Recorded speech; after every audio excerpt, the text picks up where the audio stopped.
Welcome to We're All Gonna Die and Other Fun Facts, a semi-regular, occasionally amusing, and rarely funny series of conversations on a random topic. This episode is entitled Shannon Norman's New Groove.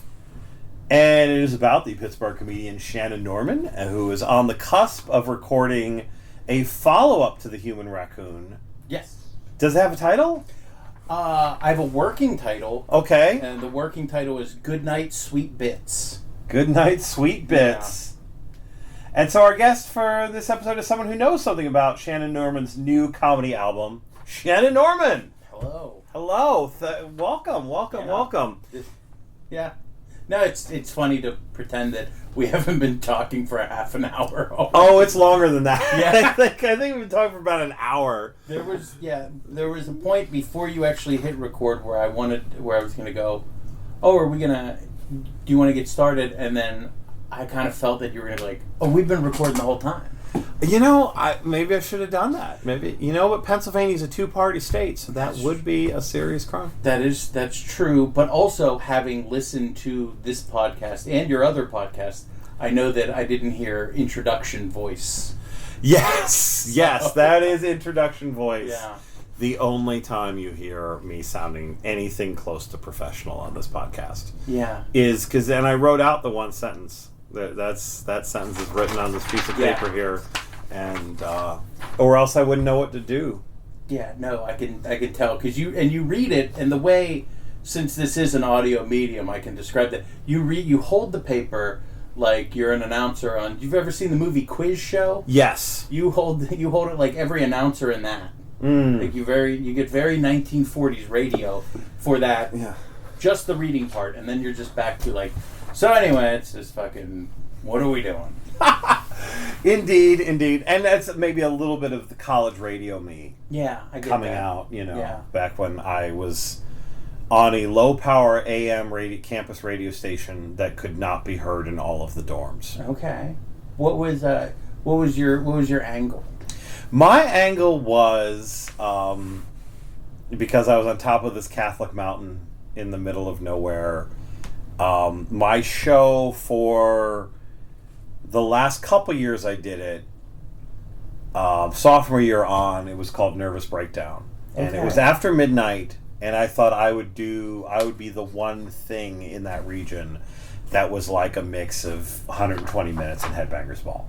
Okay, all right. Since most, I mean, the St. Francis College unofficial slogan was it's the college among the pines is the official slogan. Okay. And then the unofficial slogan continues, among the pines, above the mines, and behind the times. Wow. And so Cambria County when I was graduating in 99, the local rock stations finally started playing Nirvana a lot. Whoa. Yeah, no, that is behind the time. Yeah. Did you have a DJ name? For a while there, I was the Dharma Bum. Oh, the Dharma Bum. Okay. Yeah, I tried that for a while, and I was Mr. Vittles. And then I was just These Matt. are both very college DJ names. They are very college DJ names, and actually, this is kind of wild.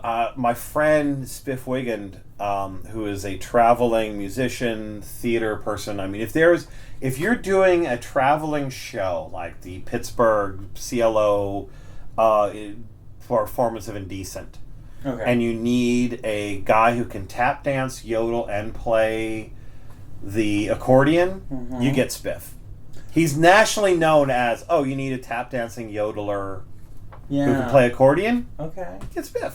Okay. And so he does this, but he does a thing in New York where it's called the Spiff Mall Industries Radio Hour. Okay. And he does a Halloween special. And the one year he asked me, he's like, do you got any good ghost stories? And I told a story about the building that I'm pretty sure the campus radio station, it was haunted. Mm-hmm. And I wrote a poem about it, which actually I'll be reading at a museum in Bedford. See, I'm promoting my own shit. Not with your comedy stuff. Yeah, I'll be at Southern Alleghenies Museum of Art in Bedford on Friday, October 13th, I think, actually. Doesn't doesn't clash with anything I have on the calendar. Great. So promote away. Promote away, and I'll be reading this ghost story about this ghost poem about one night I'm walking. Just things would happen, and I would be in that building by myself until 2 in the morning, and it was this decrepit building that was built in the 30s, and I think still had the original windows, and so actually when the wind would, I remember having classes in that building in the winter, and the wind would blow, and you could feel the wind through the closed window, and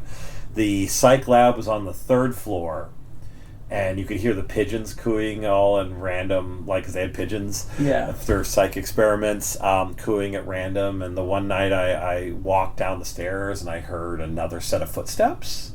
And I was supposed to, security got a major, bee in their bonnet about me leaving the lights on. So I had to, turn the lights out, the last lights in the building down the one stairwell.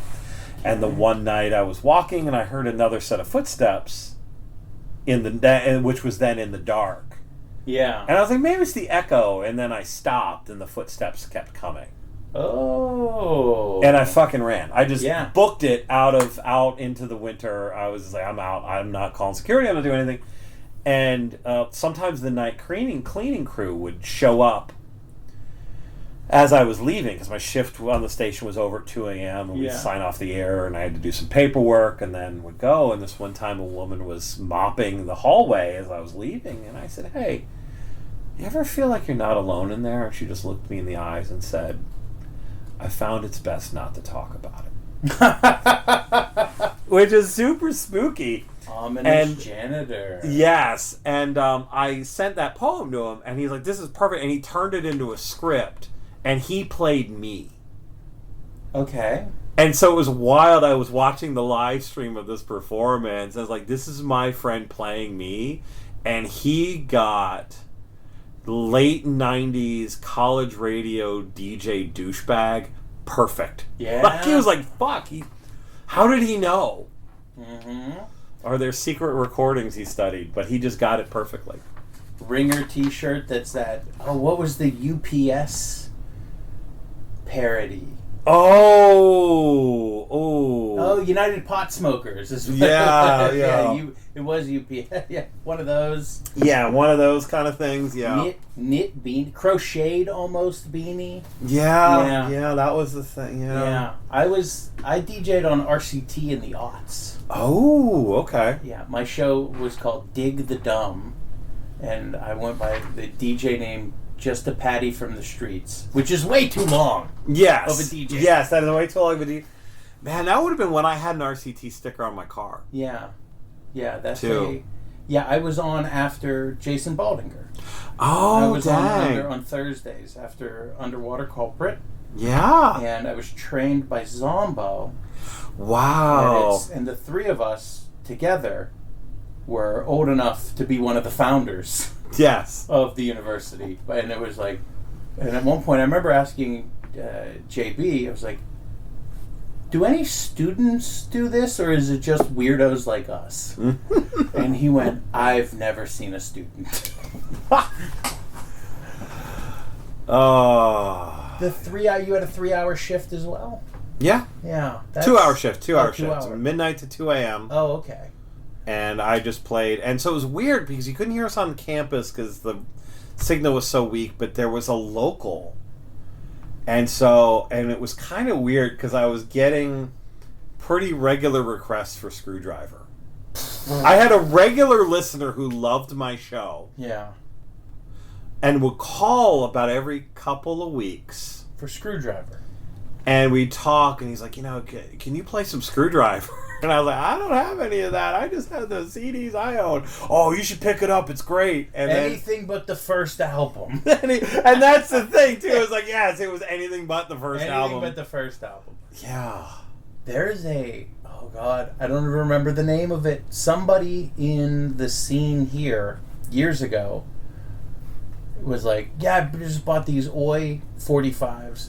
And there was one song, I don't remember the name of the band, but I know the song was called British Justice. And it ripped. And I was like, this is amazing. And then I looked up the lyrics and I went, I can never listen to this again. Yeah.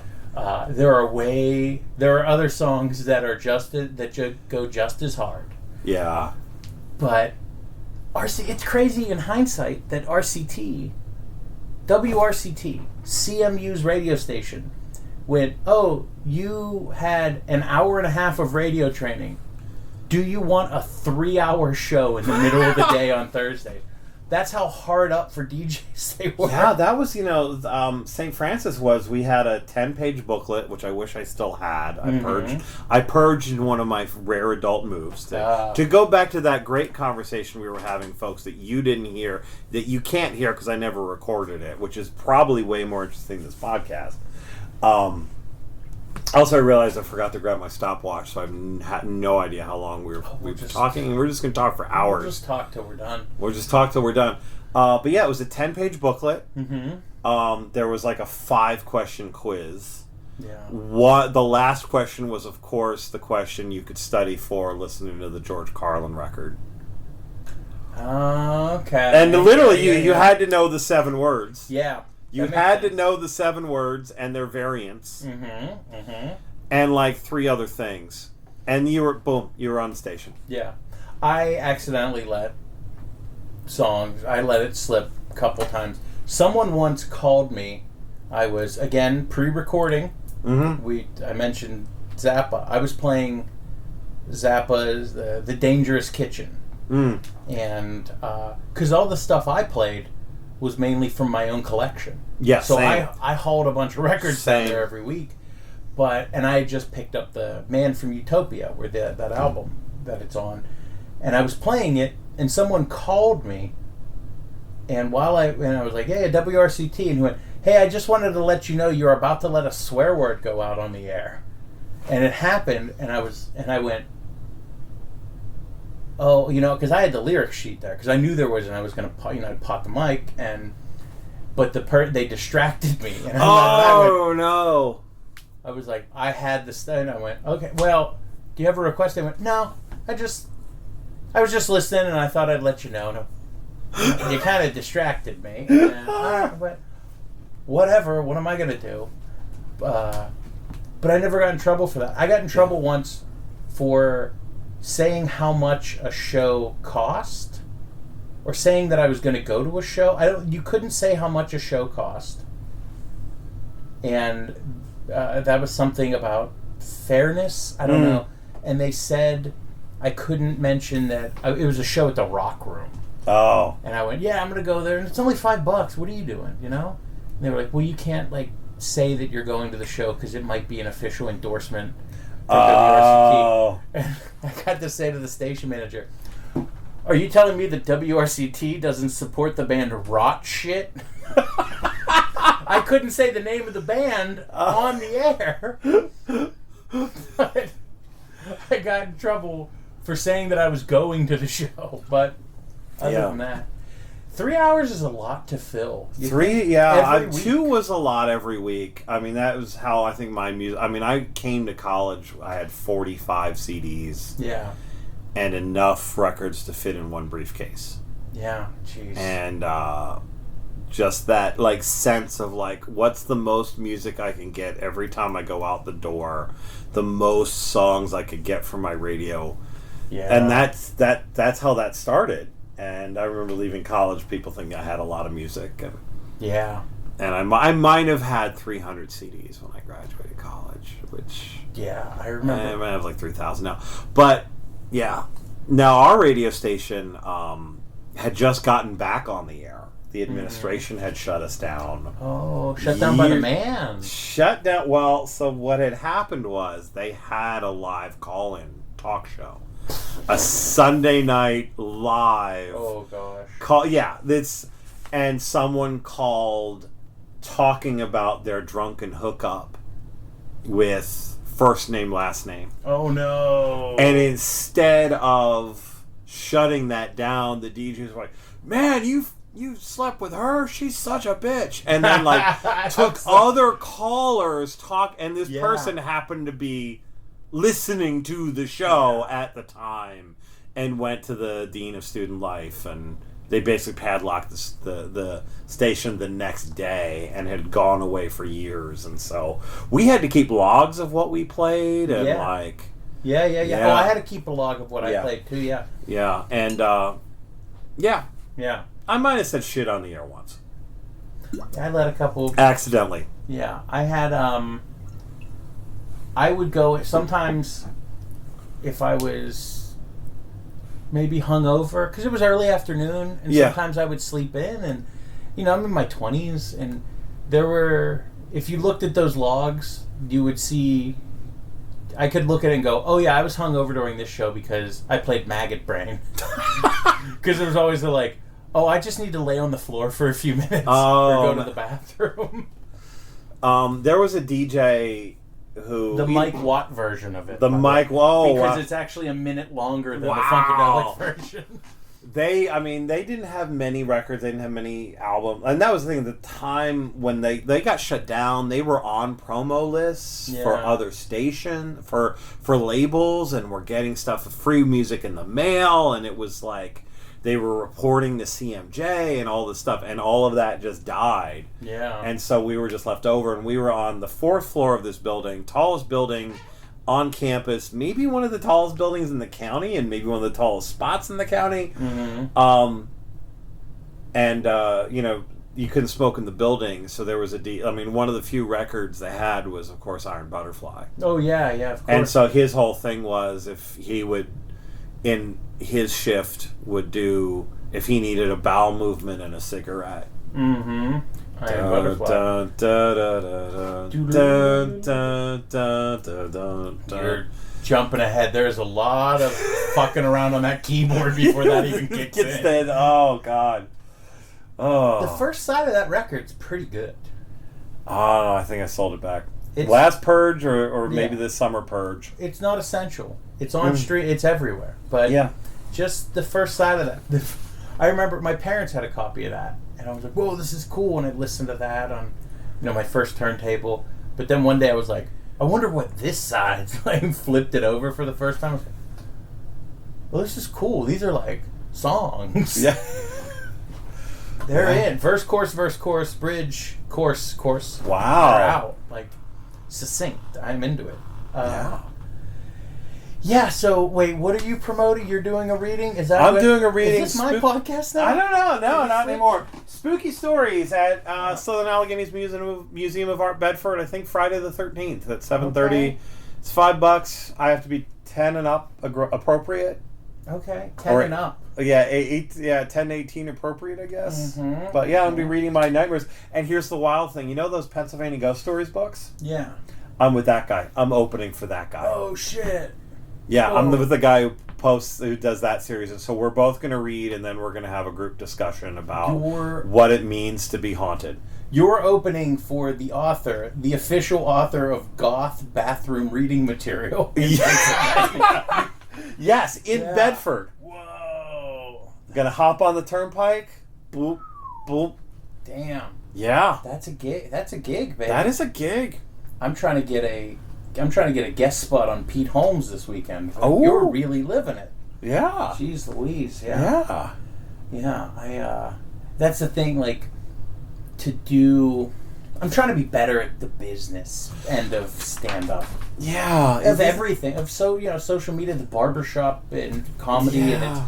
And I've always been a big proponent of, like, just be so good you can't be denied. But also, there's a caveat on that. Now, that's something that 20 years ago you could do. But now it's like, be so good you can't be denied. But also learn a little bit about computers. Yeah, I think that's, me with my writing. And yes, that's the lesson I learned this year as well, actually. I went to a panel on how to write a book proposal. Yeah. And I thought a book proposal was like a PhD dissertation proposal that I have climbed the mountain first and no one has thought of this ever, which might be true, but the one book project I was sending around, people were like, this is interesting, but maybe not for us. And what that translated was, this is interesting. How the fuck are we going to sell this? And they were like, no, a book proposal is actually the marketing plan. And the proof that you can help them market this book or that you are connected to networks that you could automatically say, hey, you want to buy my book? Mm-hmm. And I'm on the cusp of getting a book deal now. Which is amazing. Which is amazing because I was like, oh, that's actually how this works. And yeah, so for me, it's the same thing. It's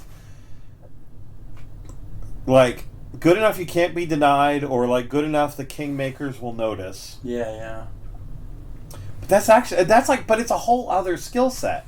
Yeah. That like you create the thing, but then you have to learn how to market. Well, there are people that are really good at marketing that don't have the stuff to really back it up. I'm sure you have a copy of it in this room, but we'll just call them the Dan Browns of art. You're going to defend Dan Brown, aren't you? No, I'm not going to defend. Actually, I have a portable dissertation on Dan Brown. Actually, the amazing thing about Dan Brown, and this is true, and you're on to something. So Dan Brown, between 2002 and 03 to 06, outsold the entire Stephen King franchise in the 90s. Yeah. Remember when Stephen King was too big to be cool in the 90s? Yeah. Da Vinci Code outsold all Stephen King in the 90s in those 3 years. And it was because it wasn't Dan Brown, but it actually was because it was Viking owned Barnes and Noble. Yeah. And they were like, this thought of like, how do we make a hit that we make money on twice? Bonus, we'll get a struggling author who has got a crap contract, who we wouldn't have to pay if we did this with Stephen King, who's got a good contract. Yeah. And so they were actually able to manipulate especially book review circuit. And so they sent out and made a point of letting everyone know they sent out way more advanced review copies of this than normal. And so all of the reviewers who got it with the understanding that Viking is expecting this book to be a mega hit. Yeah. And everybody reviewed it because, this is the expectation, this is going to be a mega hit. Yeah. And so they got all of those reviews, and then they made money on both ends, both publishing the book and selling the book. Holy hell. Yeah. So yes, so it is actually the Da Vinci Code is a work of marketing genius. Yes. But it was industry, it wasn't Dan Brown. Yes, okay. But, so I'm close. I got it on the dartboard. You got it on the dartboard there, yes. But there is a thing that you can take, clip, like in stand-up, it's the crowd work clip. And I'm not here to say that crowd work's good or bad. It's fun. Yes. And it's also a great way for you to feed the algorithm and not burn material. Yes. But it's to the point now where I see people that I know, people I respect, people I know and respect. Those three camps. Yeah. And how big is that Venn diagram overlap? It's big. It's big. big. I respect most of the people I know that are doing it. We all bring something different to the table. But some of them just post, because they're feeding that machine. Yeah. And it's a clip that I'm just like, you don't have to post a clip every day. Like, you could take a day off. Leave it, let us digest what we had. It doesn't, but because it's creating a bad response from the audience. Because now there are people that I get asked questions about it at the barbershop all the time about, like, do you talk to people a lot? I'm like, well, I have an act, but if it comes up, I'll talk to people. I don't pretend no one's there. I don't just close my eyes and recite from memory, but there are people that think that it's just crowd work. Yeah. And there are comics that just do crowd work, and that's fine. Yeah. But I mean, is that one of those things? I think about this a lot, and maybe this is my deeply cynical graying Gen Xer, and yes, there is an autographed Douglas Copeland novel in the book, in the room we are recording in, which you missed out on that conversation. But it's also one of his books. That's not as impressive as... Now, if you got him... I know you didn't get him to sign that, but if you had showed me a copy of the movie Failure to Launch starring Matthew McConaughey, they were like, yeah, Douglas Copeland signed this. I'd be like, that's amazing. Yeah. My cynical Gen X thing, thinking about things that the internet has ruined. Coffee table books. Yes. But what about stand-up comedy, and what about the idea of, it's now one joke can be anywhere, everywhere, all at once. I mean, because I know the last podcast, when Human Raccoon came out, which is still available, right? It's on streaming everywhere. It's on streaming everywhere. You said about how, like, when you do, you were doing the release show, and you said, to do the release show, I need a whole new show. Yeah. Because, well, now that it's out there, all those jokes are dead. Yes. And I can't tell them anymore. Yeah. And doesn't, like, also the fear of, like, the internet, like, once you tell a joke on the internet, isn't that the end of that joke, basically? See, now there's a couple, I've heard a few schools of thought on that. So I don't have any clips up.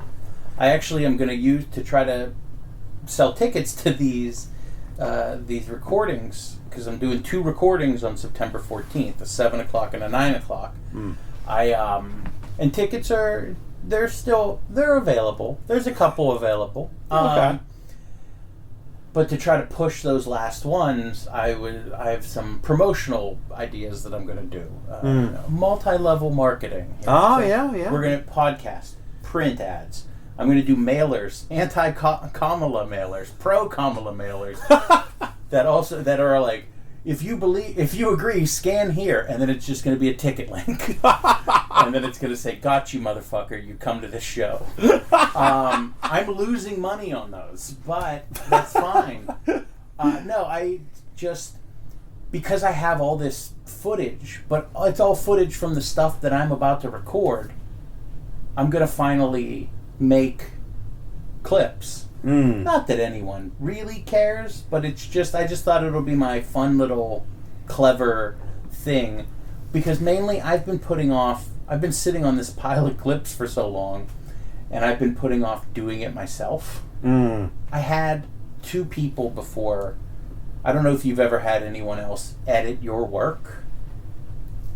Writing, yes. Yeah. But it's just, you look at it and you go, well, I would have done this differently.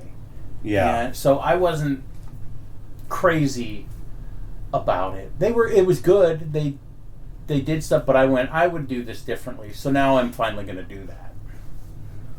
And it's just that stuff that, I heard someone talk about, like, you could put a clip out of an unfinished joke, and it's fine, because not everyone's going to see it, and it's not going to be the end-all be-all.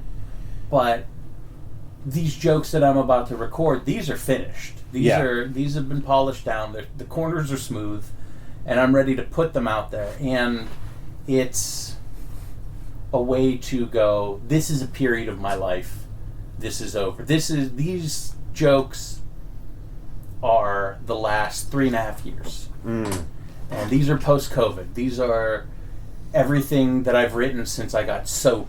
And because, like, Human Raccoon, I listened to it for the first time in a long time, and I was like, oh, okay, that was years of work pre-pandemic, but it's also years of work still when I drank.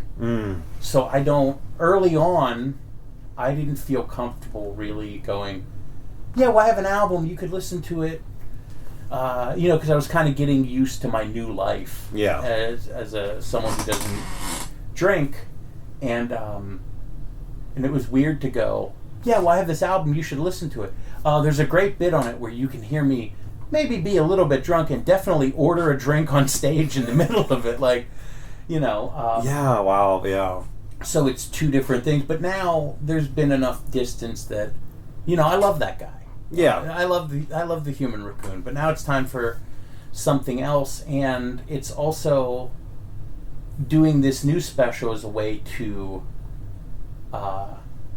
really honor the work that I've done. That sounds, it might be a little pretentious sounding, No, but it's really, no. so much has changed in my life that I want to go, here's a snapshot of this, but now, so we have this, and now I've started writing stuff for after that special, because Oh, wow. the weekend after I record, I'm on a festival in Detroit, and I don't have to have new material for that, because no one's going to know, but I want to move on to the next thing, because also I look left and right as if we're not recording this. I'm kind of tired of telling these jokes as well. I don't hear enough people that I know and respect, and also know and respect. I don't hear them say that enough. That why they want to record, because it's a thing. It's like they're finished. They're baked all the way through. Now I have a whole new batch of pot pies that might still be frozen in the middle that we gotta warm up. So what is that process? What is that creative process like, that getting from an unfinished joke to a finished joke? As an outsider, you're like, well, isn't it a finished joke if they laugh? Yeah, but then you can go, there are jokes that, there are certain things that I'm going to do in this recording that have been done for 3 years. They came out fully formed. Then there are other things that came out and go, oh, there's a laugh here, and there's a laugh here, and this has you can tweak this up, you can bring, tighten that part and change this, and then add to it. And I have, like, just for example, in this new bit I'm working on is about how it's not going to sound funny to describe it, but it's so far, it's like 5 to 7 minutes long right now. Oh, wow. And it's kind of loose. It'll probably be tighter whenever it's finished, but it might not be. About how it's weird to be a comedian, because it's, we're not meant to know each other. We're only, I drive around the country and just give these little speeches. And we're not supposed to, you're only supposed to know, 150 people in your lifetime is what our brains are kind of hardwired for, is my understanding. So that's kind of what it's based off of, is like, we're only supposed to know like 150 people, and I'm telling jokes in Indianapolis or Denver, and the people there aren't supposed to know me. And then I'd like point to someone and go like, people like you shouldn't know about people like me, except in extreme circumstances. Like, people like you know about people like me when people like me shoot John Lennon. Like, other than that, we should never cross paths, but here we are. So let's fuck, But this whole thing about like what it's like to be in comedy and all that, I kept writing off of that, just this idea, just this line that like, people like you, it all came from the line, people like you shouldn't know people like me, except when people like me shoot John Lennon. And then it had all these like offshoots, and the notes for it kind of look like a grocery list or some sort of diagram, because there's I use arrows and all this, big legal pads that if you look at it, you're like, you're a criminal, because these are just crazy notes. I have this stuff and then there's things that I dump all this work into, and then it never works. I have this just note cards full with all these callbacks to it, and I went, this is gonna kill. And it's all about how AI is never gonna really take over, because people still give each other business cards. And and there's greeting card, and this whole thing that I was like, this is hilarious. And the first time I had showed these notes to Sarah, she went, I really think you're in the weeds on this one. I think you need to take a step back. And I went, no, I'll prove it. And I went to a mic and tried it, and it just died. It died so much that I went home and I just put that notebook. I don't even write in that notebook now, or that legal pad rather. It's just sitting aside, and I looked at it when I was cleaning, and I went, I might take another crack at that. Oh, wow. I mean, yeah, I guess there can be like a sunk cost fallacy in. Yeah. Well, I use this, I have approach the writing of stand-up like I used to approach poetry. Because I loved writing poetry. In my early 20s, like, I thought I was going to be... my goal was to be like the next... I wanted to be Raymond Carver or Charles Bukowski or, something like... I wanted to write little novellas and short stories and poems. And I was a serious writer, and there were serious topics I was writing about. And serious topics like, why does no one want to fuck me? Like that, Yeah. And I wrote these things, and I'd write these long, I think I wrote like an 8 or 9 page poem about, something. And then a couple years later, I read it, and I went, and I wrote an addendum to it, and it was like a second part. And I'm like, what am I doing? And there's so many. I carried notebooks and wrote all the time. I had snatches of conversation or turns of phrase that I thought were good. And I didn't throw anything away. Even if it was like, this is a bad poem. I was like, well, there's definitely something in there that I can take out. And I then went, I'd sit at my desk and just smoke a cigarette and take pieces from other poems and Frankenstein them into a thing. And I still kind of do that with comedy. I'm like, well, there's a concept here or there's a line here that I can take this and that and this. And I've yet to write I've yet to come out with a fully formed joke that was just all pieces from another thing, but we're getting there. Yeah, we're building. We're going to build a better beast this year. Cool. Yeah. Cool. Yeah, I guess too. I mean, there's that. You're saying that, and I think I decided at 16 I was going to be a poet, and at 36 I finally wrote a stanza that I liked. Yeah. And it talks about like just how long it takes. Yeah. To get good at something like that. Now, do you still have the poems from 16 on? There is a cabinet up in the attic with my high school notebooks that probably if I got hit by a bus tomorrow as I was bleeding out on Forbes Avenue, I think, fuck, somebody's going to find those notebooks. I need to burn those notebooks. Yeah. I did that with like notebooks from 16 to 21. And I regretted it for a couple years. Yeah, that's the thing. But it's all bad. It's all bad. Yeah, it is all bad. I got into poetry. I was a failed death metal lyricist. Okay. Yeah, we were going to start a death metal band, and so that's how I actually started writing poetry. Was writing lyrics, and then we never found a drummer who could drum fast enough. Yeah. Okay. As you do. Yeah, that's what happens. The torpedo of many a death metal band. Yeah, a band formed by just some friends sitting around going, well, I'll be the singer, and you got big forearms, you play bass. And yeah, exactly. And that was it. Drums. Yeah. Yeah, and then we couldn't find. Yeah, the guy who was going to play bass then was like, I'll try to play drums. Yeah. And he practiced for a couple days. He's like, my arms really hurt. So I play bass, and we just never found a drummer, and I just kept writing. Yeah. And so actually, I was thinking about starting my new author bio with failed death metal singer turned poet. I like that. They I remember the first thing it was gas from the weed whacker that I used to burn them in my backyard of the house I grew up in. Wow. The first thing on there was a five subject notebook that I got, and it was real. One of my gateways in was Jim Morrison. Oh God. And God. Yeah, and it was like I remember the first. When I got the notebook, each subject, I was like, these need titles. These are going to be, I'm going to write specific poems in each of these.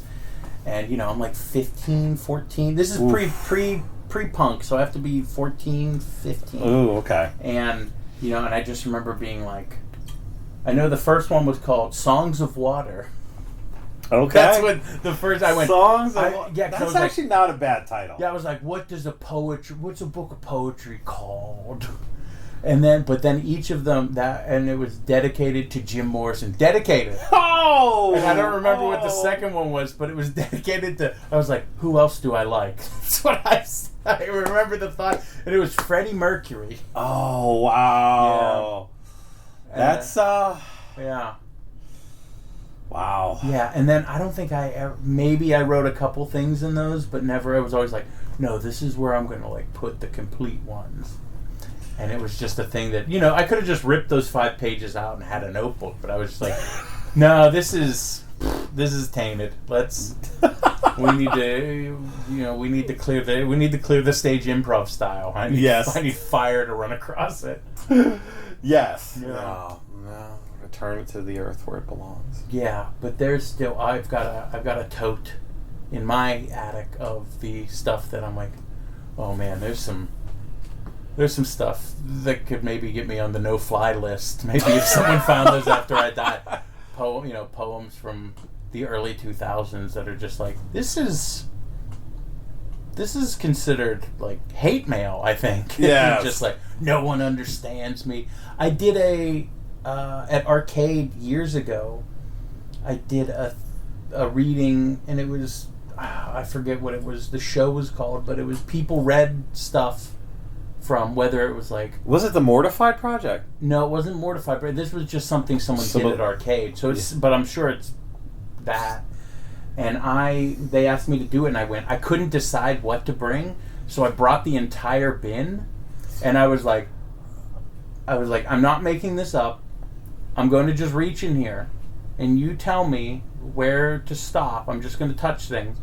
And I was like, and if I can remember, I will tell you exactly where I was when I wrote this. Wow. Because most of the things were dated. Wow. And sometimes I put like, I wrote where it was, early geocaching. And yeah, but I could go, okay, yeah, no, this Eaton Park placemat, I go, this is a smoking section of Eaton Park. Someone had probably spelled my name with one less N, so I was mad at the world. Like, I could go, here are the thing, and I just read these things, and one of the first things picked was a poem right after. I was like, so here's the thing. I remember writing this poem about how love, like, I'm over love. It's dead to me. I was like, by the date on this, I'm 19 years old. I've seen 3 breasts. Which is an interesting number of breasts, actually, like, at that point. It's an off number. We're not even... Yeah, I was like, so just remember, this was written by a 19-year-old. And it's like, I've been away from the war too long. The war of love is the next line. And I'm like, and it was just as bad. Like, get a video of Henry Rollins. Like, just watch Talking from the Box. The stand-up. The talking I have that VHS in the basement. Yeah, where he reads poems in it. Yes. Take some of those poems, and then take your VHS, record a VHS of it, and then take that VHS and record 7 more dubs, and then take a photograph of the final product with a Polaroid camera. And that's how, like, you can see the degradation of, like, oh, this is just a copy of a copy of a copy of a copy of this. And so I don't think I eventually found like a voice that I was happy with after I quit writing poetry and started writing comedy and then went back to it. That makes sense. And so is there, I guess that's the other thing with the state of, like, we're going to talk about the state of comedy today.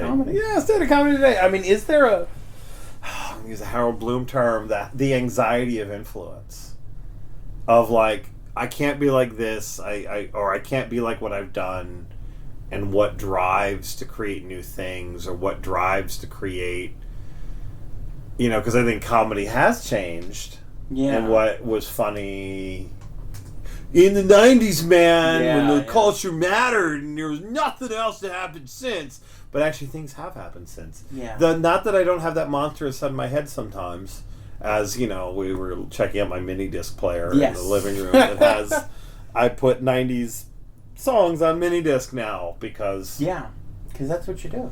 Because that's what I want. That's how I wanted to listen to them in the 90s, but I couldn't afford a mini disc player. Exactly. But now I have a mini disc player, and what Mr. Regular say on regular car reviews, the joy of nostalgia is that you get to experience the past with your future wisdom. And you get to re-edit the past when you experience the past through nostalgia with your future wisdom. And that's genius. Yeah. That's beautiful. I Yeah. love that. And but you know, what does it mean to, like, as you go through your process, to be like, you know, this joke hits, or something that, like, you would think, like, oh, could this joke have been told? Was this joke funny 5 years ago, but it's funny now, and vice versa? And even thinking about, like, the state of comedy, like, after Nanette. Yeah. Okay. So for me personally, I can only speak from my experience. Yeah. And how I view things. How do I put this? I'm comfortable in my own voice. And I know that there's the stuff that I'm going to write is going to be, I want it to be evergreen. I want it to be funny. I don't punch down, which I think we've talked about before. I do my best to not punch down, because it's not. I don't think it's funny. I don't really have ever thought it was funny. I've been watching. We fell into a hole. All of the Drew Carey Whose Line Is It Anyways are on HBO Max, and we started watching them, and there's a pattern in there because these are mid-90s. Yeah. Gay jokes. Yeah. Jokes about, like, we're gay, that's funny. Some, like Drew Carey was making, just bro-y jokes. Yeah. And then there's once in a while someone, like, does the gay voice. And Wayne Brady's there. And there's, Wayne Brady's bisexual. Yeah. And I'm not here to pontificate on his experience, but it's whenever we were watching that, and I watched it with those eyes, I'm like, I can't tell, but maybe it seems like there's tension there, or maybe I'm just inserting that because I know I have, I'm experiencing the past with future knowledge. So, but I can look at that and go, oh yeah, I remember watching these episodes, like in the first season specifically, and going like, this is just lazy. Yeah. Like, it's not, I don't think it's funny because, in Living Color, Men on Film. Oh, yeah. Yeah. I thought it was funny. Yeah, back then. Same. Because it's very over the top, and do I think it's funny now? I go, well, I don't think it'll fly now. Yeah, I don't think it's funny. I mean, I think for me, things the internet haven't ruined is just, I think, maybe getting a lot of us out of... I think that's the thing about the internet. People have fallen completely into their own personal rabbit holes of the algorithm, or whatever their conspiracy theory is, or whatever the politics is, or it has opened a window for thinking about other people's experiences. Yes. And when I thought Men on Film was funny, I knew maybe 2 gay people. Yeah. You know what I mean? And okay, so you just have the stereotype. Yeah. And you just have whatever maybe the demeaning qualities of that stereotype is. And there's a single story to that stereotype, and so that joke lands. Yeah. Because, I don't know, that's what gay people are like. But actually now knowing more people, and I probably know more than 150 people at this point in my life. Yeah. And who just aren't like me in lots of different and interesting ways. You go, that's the crux of that joke. That punching down, that's the crux of punching down. Yes. Yeah. And there are, so when that was out, when I was watching that, I was in middle school. I was in... Same. I was in middle school going into junior high, and I didn't know any openly gay people. My cousin wasn't out yet, who is someone that, in hindsight, this is, I don't know. When my cousin came out, someone in my family was took it very personally and was hurt by it. And they said, I just never expected him to be gay. They were fine, but they were just like, I mean, they eventually like got over. They were up their own ass about it. Yeah, which is weird. But when they told me that, I was like, I mean, it's always made sense to me. When I was a little kid and he was in high school, he's artistic, very artistic guy, and he was a great painter, and everyone in the family was like, he's gonna like go to art school and be a painter, but he didn't want to. He had this his senior project with this incredibly detailed portrait of the cover of Twisted Sister's Stay Hungry. That's amazing. The most photorealistic painting of Dee Schneider I've ever seen in my life. Wow. And whenever someone in my family went, well, your cousin just came out, that was the first thing that flashed through my head, and I went, oh, that Dee Schneider painting kind of makes sense. But as a little kid, I was like, I ended up listening. I got into Twisted Sister because I was like, my older cousin thinks Twisted Sister's cool. Yeah. And I mean, he's right. He's not wrong. I have Stay Hungry. It's a great album. Yeah. But yeah, that was at the time. That for me, I was like, yeah, that's. Did you not see? When that person went, I just can't believe it. I went, do you want to see the painting? Yeah, no, that's true. Yeah, future knowledge or contemporary knowledge, and yeah. But, there's stuff that Jon Stewart interviewing George Carlin at the U.S. Comedy Arts Festival, Aspen '94, I think it was. Okay, wow. He talked about, Jon Stewart asked George Carlin a question about writing, like how his process was, and George Carlin talked about how he writes, and then he edits, and his thing, and he said that he'll talk about a topic in general, but it's never a specific political thing. He tries not to write topical jokes about things that are happening in the news, because he said by the time you write it and then you hone it and you get this 5-minute chunk ready and you get this just where you want everything, the news cycle's moved on.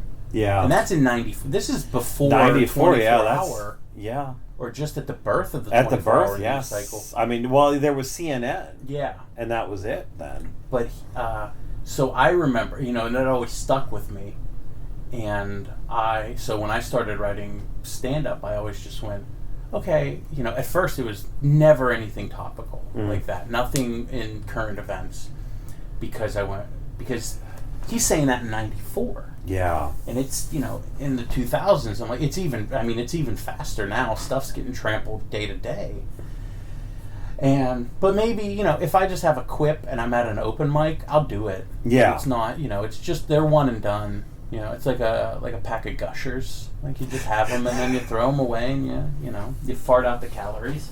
And, and that's it. But there's no, and that's like the biggest advice I give to newer comics is don't focus on topical stuff, because you're always going to be. I mean, it'll help your writing get sharp. Write your little jokes, but just do them at open mics. Like, don't keep them in your set. Yeah. Yeah. So I have something. I had a customer come in to the barber shop the other day, and classes just start, and he was going. He goes to Duquesne. Okay. And I was like, yeah. So how are classes going so far? And he goes, yeah, they're pretty good. Except one class. I got in there and I got up in the middle of it and I walked out. I dropped the class and I was like, oh, I'm listening. What class?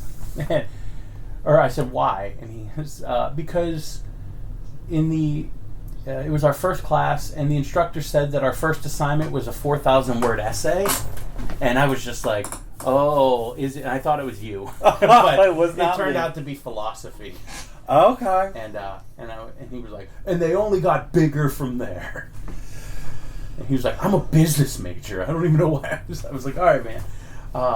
But it was very funny. Like, not to put that kid down, but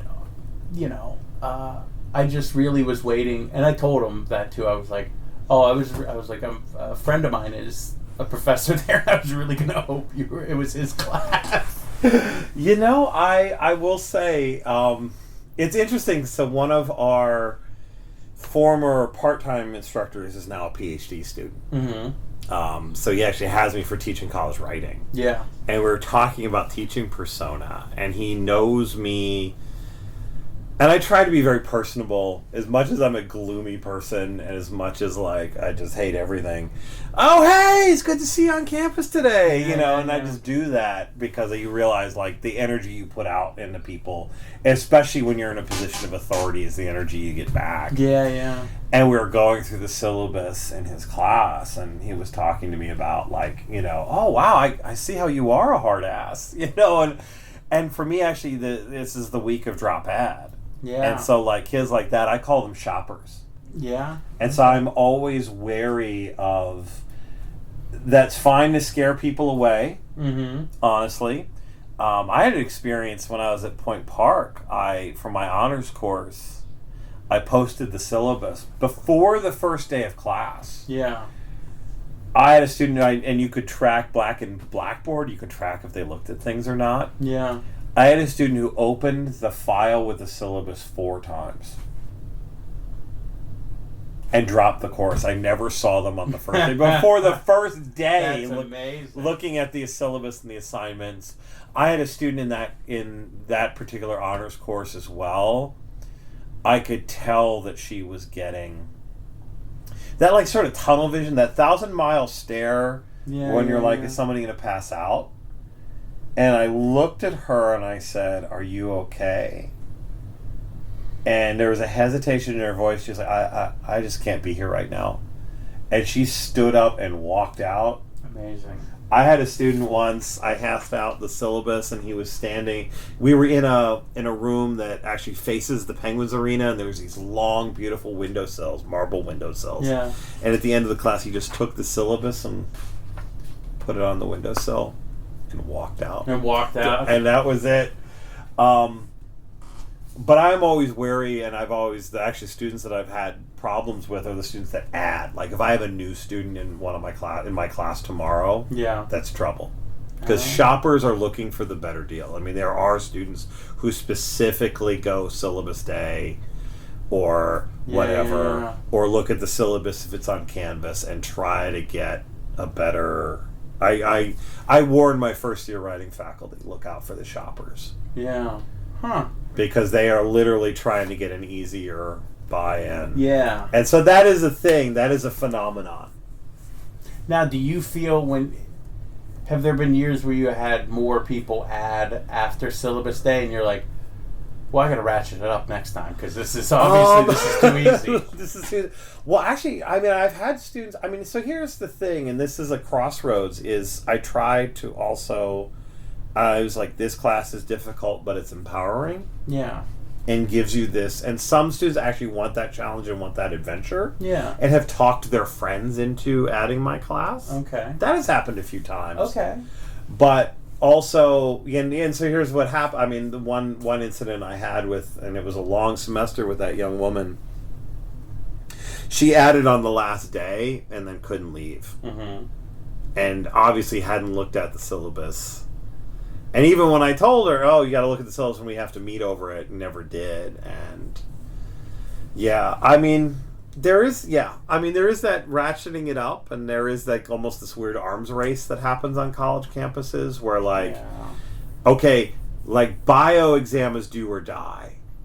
And if you want the students to take my class seriously, you have to be as threatening as the 150-person biology exam with the comprehensive final or else. Yeah. Which is also not healthy, I don't think. And so that there is that fine line of like, so my first semester teaching now 20 years ago, I had 5 papers in freshman comp. Stupid me assigned a paper after Thanksgiving break. Oh, okay. After Thanksgiving break. And have them start it. I mean, and I broke them.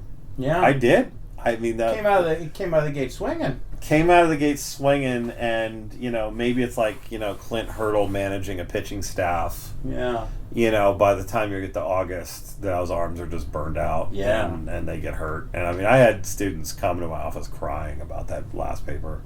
Imagine. And I was like, okay, that was a good month. Let me walk it back. I mean, I'm now down to 3 when I teach freshman comp, 3 papers. Yeah, I don't think you're.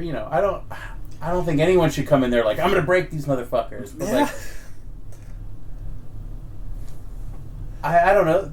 Shouldn't people be challenged to learn? People should be challenged, and I will say the university, and I'll say it was Point Park. Yeah. I worked for at the time. Point Park. I was accepted to Point Park, and then I never went. That's a good plan. And it's been so long that for some reason I get alumni emails now. Wow. Yeah. So, if I wanted to, if it came up, I could go, well, I'm a Point Park alumni because I'm on the email list. System, yes. I am. I mean, it was not. I was an outlier. The classes are 75 minutes at the time when I taught there. It was normal for students to put their jackets on and pack up their book bags after about 30. Oh, okay. Because that was normal there. That's normal there. Okay. That classes are 30 minutes. Yeah. And you were doing 75. I was doing the whole, and students would write on the student evals as a negative thing to get me in trouble. He keeps us the whole time. Sometimes underlined 5 or 6 times with 4 exclamation points. Wow. As a, you fucker, you keep us the whole time. What a dick. Yeah, but I tried to make a learning experience. I mean, I once had a student in a Saturday afternoon 7-week intensive course stand up after a half an hour and say, you are the only person in this entire program that keeps us the whole time. And it's like, wow. I mean, but that place sold itself at the time, and I think still kind of does, is this like, college can be a very small part of your life. Yeah. Yeah, it's arts and leisure. And, and unfortunately that place is dying now, partially because I think employers in the region realize that the students come out of there not much different than they came out of high school. Yeah. And they just come out of there, unfortunately, with $60,000 of student loan debt and still don't have some of the basic skills a bachelor's degree is supposed to. And so that's the other part of it. And honestly, my wife she supervised recent college grads at one of her jobs. Yeah. And like literally for the first 6 months, she had to turn over the entire staff.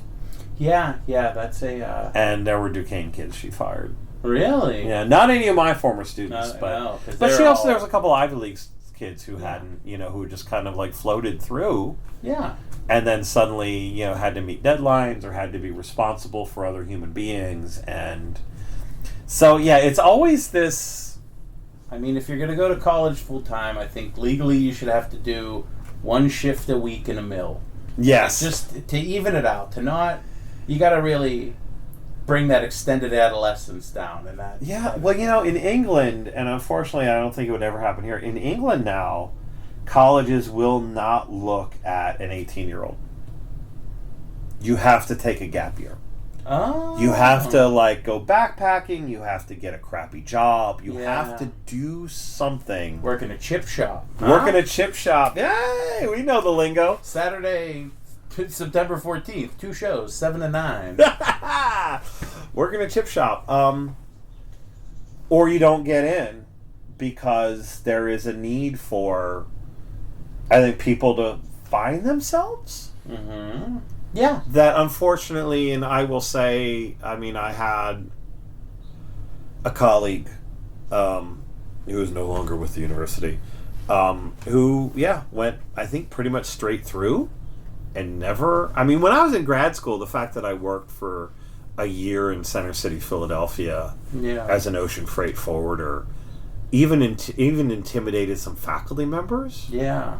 Oh, you've been in that world. You've worked for a business, And, colleagues who have gone straight through their entire lives and only know school. Mm-hmm. There's someone that derogatorily referred to you as the longshoreman behind your back. Yes. You know that in that instance. Yes. Some person who was afraid of you. Yes. And might have been, well, actually, he got his revenge. I got blackballed from an assistantship. And that's how I ended up adjuncting at Point Park, actually. Oh, well, there you go. He fixed a vote. I have something important to ask you. Yes. Have you heard DOA's cover of Hey Hey My My? I have not. It's on their newest album, Treason. Okay. And it's pretty good. Okay. I was listening to it on the way over here. I was running around after work. I went up to my parents' house because I had a package delivered there. These Crocs that we're looking at right now. Oh, I see. I couldn't even tell they were Crocs. I got the Croc clogs for work since I stand all day as a barber.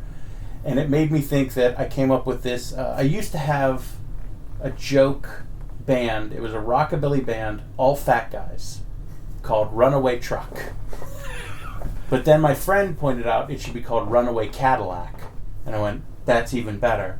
But now I want to start an all-fat guy oi band called Croc Spar. So, Saturday, September 14th, 2 shows, Bryant Street Barbershop, Highland Park. That might make it in the act. Yeah, probably not. That's but probably good. And the joke will die because everybody else. Everyone will have heard it by now. Yeah, the 30 people who listen to this. Yeah, whatever. Yes. Yeah. So you ready for the bottom 5? Yeah, let's do the bottom 5. Bottom 5, a series of questions not related to our main topic that are of a surrealistic and/or philosophical nature. Perhaps that voice has come out. Are you ready now for the bottom 5? Yeah. Question 1. Tell me a happy but somewhat unremarkable memory of your childhood. Also, that is not a question, that is a prompt. Okay. So I had this pair as a little kid. I had a drawer in my I had a little dresser, and in the drawer these little tiny drawers. One drawer was socks, one drawer was underwear, and the third drawer, there were 3 drawers across the top. The third drawer was ties, because I went to Catholic school. Wow. Little clip-on ties and things, but I also had a pair of rainbow suspenders, Mork and Mindy ones, and they had like the rain cloud or whatever, the weird grommet. And I had those, and this is just the first thing that popped into my head. I remember getting them out, and I wouldn't wear them, I'd play with them.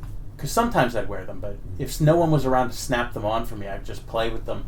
And I remember throwing them on the floor in the living room and pretending that I was a mountain climber with a stuffed animal while I was watching Nickelodeon. Oh. And that was but I was by myself. My grandmother was watching me, but she was like she would sit in the kitchen, watch TV, and smoke cigarettes.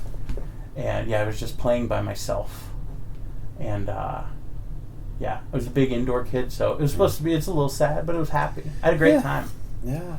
And it was also sad because I think that was getting close to the time. Maybe I'd already outgrown them, but I kept them, or I was just about to outgrow them. So that's that. Awesome. Question 2. Mm-hmm. So perfect. Catholic school, perfect. Yeah. What would your idea of purgatory be like? Oh, geez. My understanding of it originally was the void. Just a white void of nothingness, but there's ground somehow, or maybe you're always floating.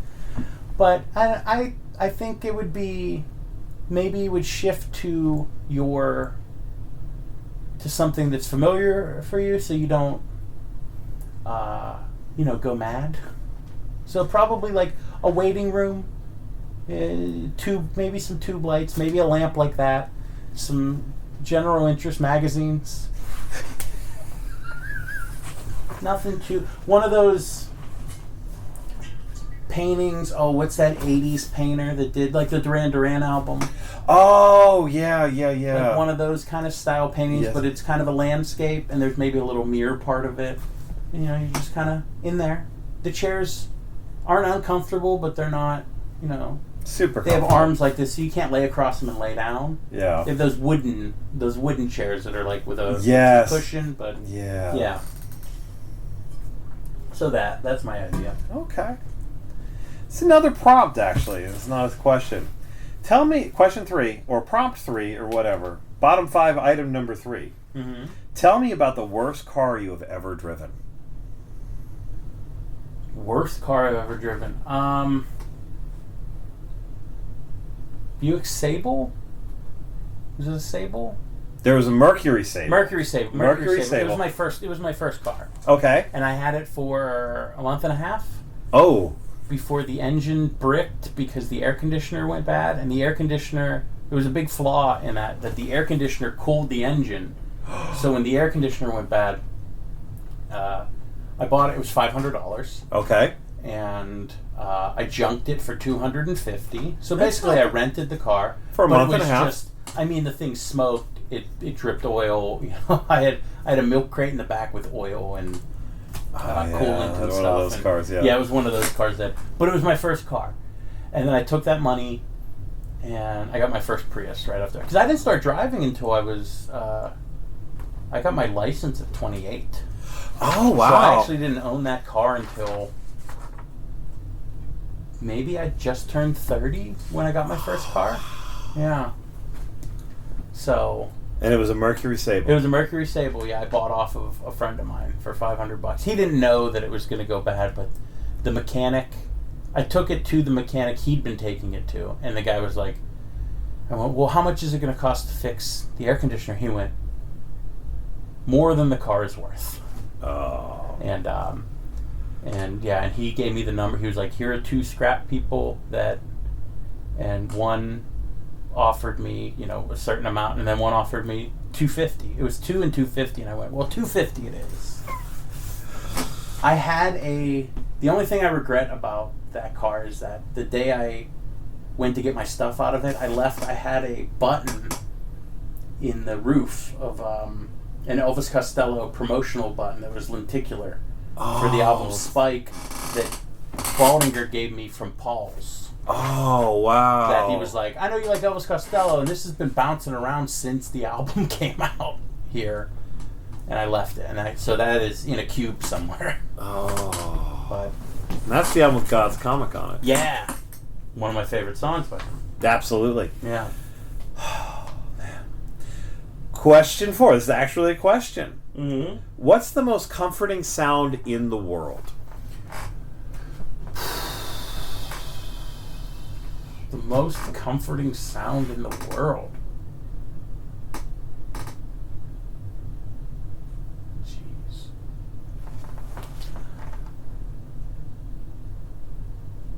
The sound of a Mercury Sable turning over. Yeah, just one more time. Oh man, I think it's going to be the sound of... I don't know. I think it might be the sound. It's the sound of my bedroom door hitting the Tempur-Pedic pillow that I use as a doorstop on it, because we have to leave the door cracked at night because we have 2 cats and they go in and out, and otherwise they'll claw at the door or just push it all the way open. So it's that sound. After I go in, I put the pillow against it, so it's just cracked a bit. The air conditioner's on, and it's just the end of the day. It's the most relaxing thing. I'm about to get into bed. We're going to watch something. Well, I'm going to put something on the iPad so that she can fall asleep, and then I'm going to fall asleep. And it's quiet, it's calm, everything's done. The night light's on in the bathroom. The whole house is shut down. I have at the end of the night, a whole system that I have to go through to shut the house down. So whenever that pillow is in place, it means it's done. The only time I'm getting up before coffee in the morning is if I go to the bathroom at night, which, as I'm aging, is happening much more frequently. Yeah, it's not good. I'm fine with it, but I need to get a dimmer night light in there. Yeah. Because it's waking me up too much. But yeah, so that's that. Okay. It's not funny. I'm sorry, everyone. That's okay. No, that's beautiful. But you 30 people, you 29 other people, because I'm the 30th, don't come here for comedy. Yeah. All right, question 5, which actually maybe this one could get you in trouble. We're recording controversy. Men on film. No. What is your least favorite city? My least favorite city?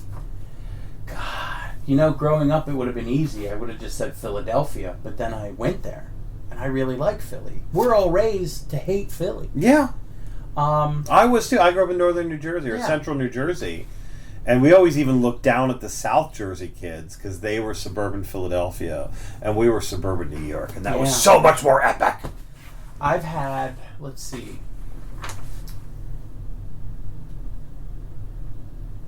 I like St. Louis. Or no, Louisville. I like Louisville. St. Louis is nice too, but I like Louisville. I had a bad time there last time I was doing stand-up. It was a bad show, and I had a little bit of a meltdown on stage. And just because it was supposed to be a show, the person who set the show up said it was a show for us. I was on tour with 4 other people. It was the first time on tour. This is 10, 11 years ago. And it was just, it ended up being, I think he forgot to really put the show together, so he just tacked us on at the end of an open mic that no one came to already, and it was just, so I just had this, and then the people that were watching it, he took them outside to smoke during our sets, and I just had this little bit of a meltdown about that, but other than that, I had a great time in the city, good food, the people that were outside were like, oh my God, I'm so sorry, I missed that. I went, no, actually, I'm glad no one saw me just screaming. I don't know. There's somewhere in Georgia that I didn't like. We stopped for gas there, and it was the most racist bathroom graffiti I'd ever seen. Oh, okay. And I believe the people that owned that gas station, it was like a wooden building owned and run by this Asian family, and it was just, the bathroom was, it was just, I mean, wood, wood dividers between the urinals and stuff, and just carved in with a deep, thunk. Just some of the most racist stuff I've ever read. Wow. And I've read your poetry. Joking. Yeah, no, I'm joking. I've never read your poetry. Joking again. You text it to me sometimes. Yes. So yeah, that place. I don't know. Yeah, that was everywhere. My friend Sam said, nowhere sucks if you don't suck. Oh. So, and I saw that. I've not heard him say that. I saw that written down and attributed to him, and I was like, yeah, that sits well with me, because even that show, I was like, during the show, worst city in the world, I hope it burns down. But then off stage I was like, oh, this is great. Like, good food, good people. At the time, super cheap liquor. I was into that, But yeah, and there's always something, there's always going to be a cool botanical garden somewhere, or some, whatever. Take me, I'll tell people, like, take me to your equivalent of Randyland. Oh. Or, take me to your weirdo art thing, or show me your record store. I want to see what your opinionated guy wearing a My War shirt is like. Which period? I want to go argue about periods of Miles Davis with your Fungus Books people. Yeah. Yeah. Yeah, that's it. All right. So I think that's about it. But again, what's the and there'll be links when I post this. I'm recording a stand-up special Saturday, September 14th, 7 p.m. and 9 p.m. Got amazing support from some of my favorite people. One of my best friends in the world, Garrett Teitelbaum, is hosting the show. He is started comedy in Baltimore, came to Pittsburgh, now lives in Cincinnati. He's coming in for that.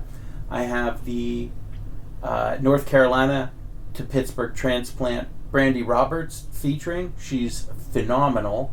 And then I have two special guests, one on the early show, one on the late show, that are very special to me. Two very funny comedians. But they're secrets? It's Jack White. One of them is Jack White. Yes, and that's why tickets are $125. No, I'm kidding. They're $15.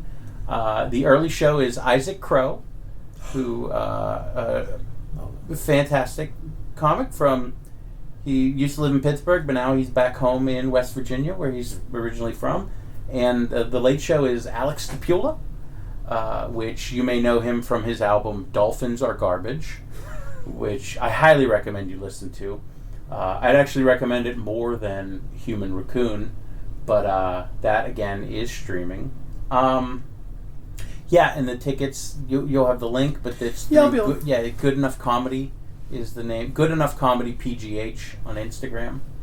And that's where, because I run a monthly show out of the barbershop. I'm not just putting on my own thing as a vanity project. I do monthly shows. Like this Saturday, I have Zach Descani from the West Coast. It's always, outside of this September show, it's always a traveling comedian, traveling headliner who's just looking to have a good time on normally a Thursday in Pittsburgh. Highly recommend it. You should come on out to, if not this one, then just one of the other shows. But please also come to this one on the 14th. Yes. All right. Our next episode will eventually happen, and it'll be about something with somebody. Yeah. Our homepage where you can find new and old episodes is gonadiepodcast.com. We're also on, Apple Podcasts, Spotify, and other services. We're All Gonna Die is still on Facebook. Thanks to Shannon Norman, our guest. Thank you for having me. And thank you to Andrew Fox for the lovely theme music. Later, meets.